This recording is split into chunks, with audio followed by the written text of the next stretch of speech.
is having outlet, we are calling that one as urethra. Urethra. For the females, urethra, it is 4 centimeters length. For the males, it is 20 centimeters length. Then here in the case of females, urinary tubes are different from the genital tract. But here in the case of males, urine and the semen both will be passed through only urinary ducts. That is what urinogenital ducts we can say in the case of males.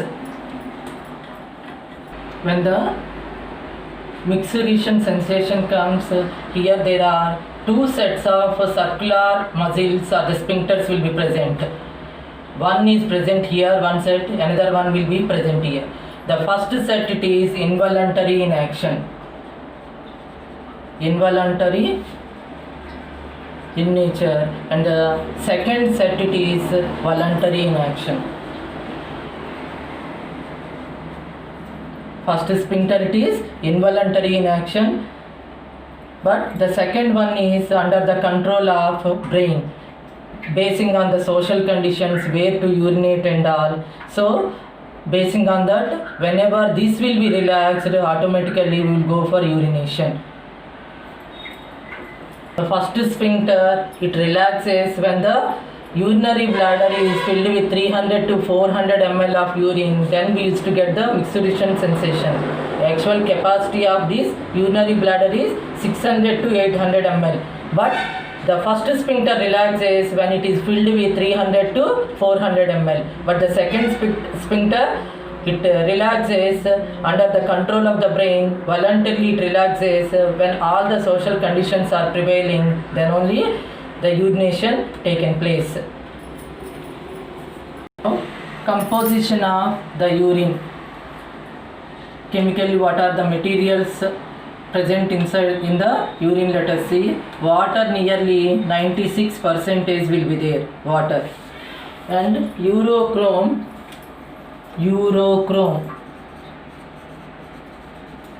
which is a light yellow color or the straw color pigment, which is formed in the liver, when red blood corpuscles after 120 days, either they may go to the spleen because it is the graveyard of RBC, or it may come to the liver for destruction. So at that time, urochrome 1 pigment and bilirubin and biliverdin also will be released, and they are also present in the urine, which gives that light yellow color to the urine.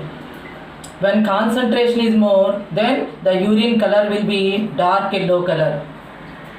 Now let us see that urea, which will be released whenever the proteinaceous diet when the person takes, after proteins are converted into amino acids. When the proteins are converted into amino acids, and further they will be converted into this urea. But whenever proteinaceous diet is taken more, this urea formation also will be little bit greater than normal. Next, uric acid, creatine and water soluble vitamins, especially vitamin C, and some of the hormones and oxalates, and the drugs which we are taking, they will be detoxified in the liver, and whatever unwanted materials and all, they are coming through this urine. So they are all nearly 2.5%. These are all comes under organic substances. Here these are all comes under organic substances. Inorganic substances, nearly 1.5% will be there. 1.5%.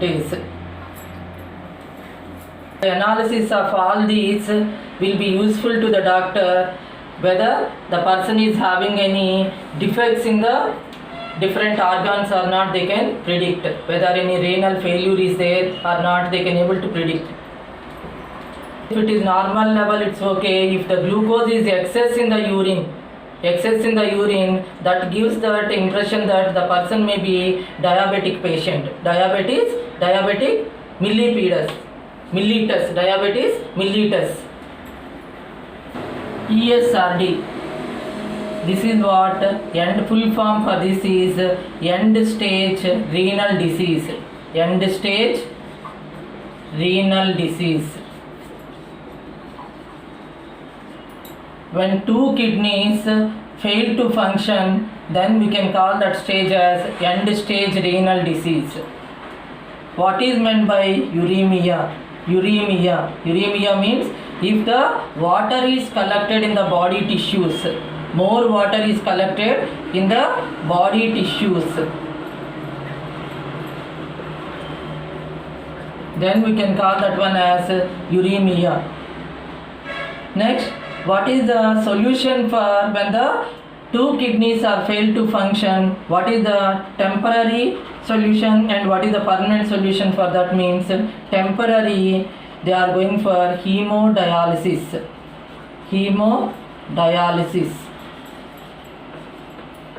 The blood, normally for a healthy human being 5 liters of blood will be there, and they will take out the blood by trapping one of the artery nearby the elbow, and artificially the filtration of nitrogenous waste materials will be taken in a machine, and then the filtered blood again sent back into the patient body. That is what we are calling it as hemodialysis. Permanent solution is kidney transplantation. Kidney transplantation means if at all any donor is there, they will donate that kidney to the patient who is suffering with two kidneys failure. So for them, kidney transplantation is a permanent solution. This dialysis weekly once or twice, they do it lifelong process. This is